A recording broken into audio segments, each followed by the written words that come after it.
There's some big news today as well. Supposedly, the deal with Wayne Bennett to the South Sydney Rabbitohs has been done. Is this true or not? Yeah, it's spot on. Look, it was done a month ago, Braith. Like, we've been talking about it on the show for however long it is now. I think it's 4 weeks.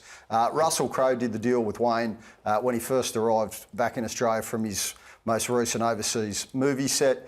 But what's happened over the course of the last 48 hours, Blake Solly and Mark Ellison, Blake's the CEO, Mark's the head of football, they've flown up to Queensland, they've gone out to Wayne's Merivale farm and they've sat around and talked terms. They've struck the price, they've struck the 3-year length of term, and now we all move forward.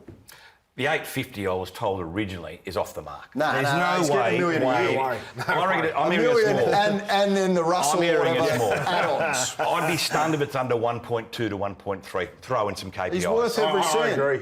He's worth every cent. Yeah, he is. For where that club is now, they're anchored to 17th position on the ladder, right? You go back to this time. He can name his price. This time last year, Souths beat Melbourne in Magic Round and were on top of the comp. Well, also, Hoops, if you go back even further and look at where South Sydney were when Wayne first took over. So in 2018, they finished 3rd and reached a prelim under Anthony Seibold. Seibold took the gig at Brisbane. Bennett comes back. So he takes over that squad in 19. Very strong. Just needed a bit of Wayne's polish on to get to grand finals and compete. So the likes of Adam Reynolds was in that squad, Sam Burgess, Greg Inglis, I think, retired sort of towards the end of that, or halfway through that season. You had Alex Johnson in fine form, a younger Damien Cook, a younger Cody Walker, Tom Burgess in fine form, a strong roster. You compare that to the situation that Souths are in now. Wayne's got a lot of work to do with this roster. We normally see Wayne come in and put that little bit of sprinkle and turn that almost into the most definite. Big job on his hands. I think they've got a good enough roster for him to come in and take them from the bottom to the 8. They've definitely got that roster. There's no doubt about that. But do they have the roster for him to come in and actually challenge for a premiership? I don't think so. I think they're a couple short. So. Wayne only goes to a place where he thinks he can win a of course. So he's looked at that roster and thought, I see some good stuff. But and it is a glamour roster. Who can he add to it, though? It's the old saying, Brace. The best coaches are also the best recruiters. So even though the off-contract market at the moment might not be flush with big names, you watch, like, he's got Sam sitting over in England, who's still one of his great mates and somebody who he speaks to regularly. He might get a couple of young English forwards. He might go and get Tavita Pangai and decide that he thinks he can... I don't think that's the answer. Well, they need middles, as Jimmy's pointed out numerous times on this show. They need depth in their middle forwards. That's there's what not a heap really around there. That's my point. Like, I'm the but first to say that he will make a significant difference, and he can get them from last to even top 4. That's how good he is.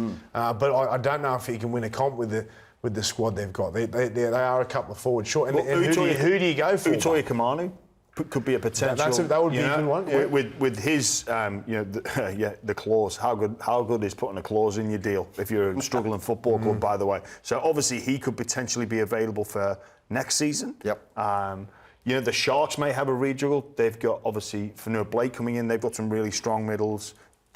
They can't keep all of those that are currently playing happy. So he'll have to do some work there. If we flick it round, who do they get rid of? Rather than saying who's going to South, is there or are there some of those big guns? Because they're a bit top-heavy, South Sydney. And who do they?